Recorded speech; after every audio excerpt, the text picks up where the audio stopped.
if this is all they do, if this is the Maple Leafs roster, do you think they've done enough to be a contender next year? I mean, I do. It'll be seen in the playoffs. I think they'll have no problem making the playoffs right now. No problem. I think they'll challenge to be up there depending on how the goaltenders play.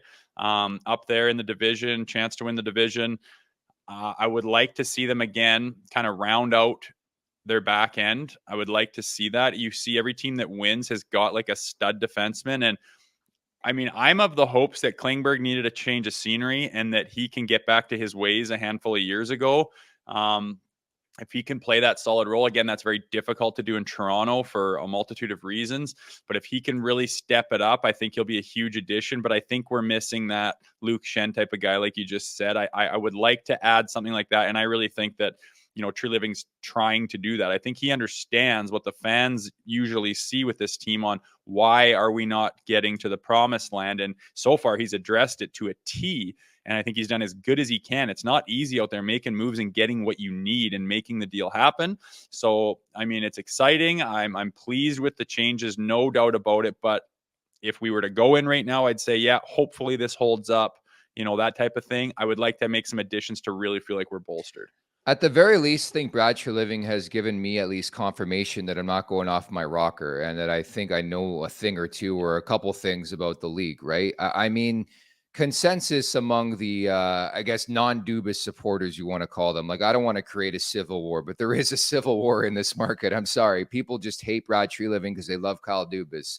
But I think it's quite clear and definitive in Brad Treliving's stance what he felt this team needed. I mean, just look at the additions. Yeah, big time. And I think they, to Dubas's credit, he tried to address it last year with Achari, Ryan O'Reilly, Luke Schenn. Like these are additions that he's trying to address the weak spots of the team. Didn't quite work out. I mean, ultimately, I keep coming back to this core four just has to play more playoff hockey. Like you just have to.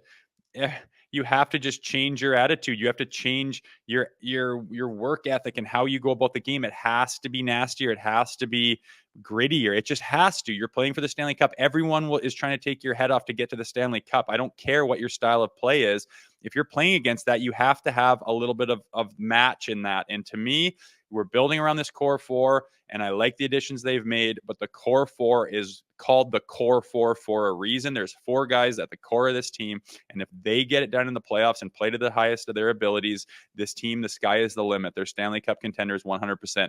If they go MIA in the playoffs and they can't quite get it done, then it's going to be more of the same. So it really comes down to them, and that's the way this team has been designed. That is exactly it. We can talk till we're blue in the face about these additions, and people can bitch and complain about the Kampf contract and Ryan Reaves and whoever. But at the end of the day, you pay those guys all the money, a significant chunk of money. They're the guys who are going to lead you through in the Stanley Cup playoffs. It's just night and day to me, at least, Rosie. I think whenever somebody asks me about this team, I'm like, well, it's a great addition, whatever. They picked up Klingberg, they picked up Reaves, Bertuzzi, Domi, but it's got to be about those four guys. Like that's going to be the headline story for me. If the Leafs finally climb that summit in the Stanley Cup playoffs, they go all the way, they win it all. One of the core four, two of the core four, like those key guys are going to be involved in that conversation or nothing's going to happen. It doesn't matter who they add. Yeah, 100%. I mean, looking back at the playoffs, like, you can point to like Mitch Marner had this many points in the first or second round. It's like, that's all great and stuff, but they have to gel together. And you can put up the points and whatnot, but they have to do it together. They have to ham and egg it. You have to have everyone contributing. Look at the Stanley Cup winners and what their big boys do. They are ham and egging it back and forth. One night this guy's on, one night that guy's on, one night a bunch of them are on. You got to just consistently do it. But when there's games and, we just lost 2 in a row, well, now we're in an absolute hole.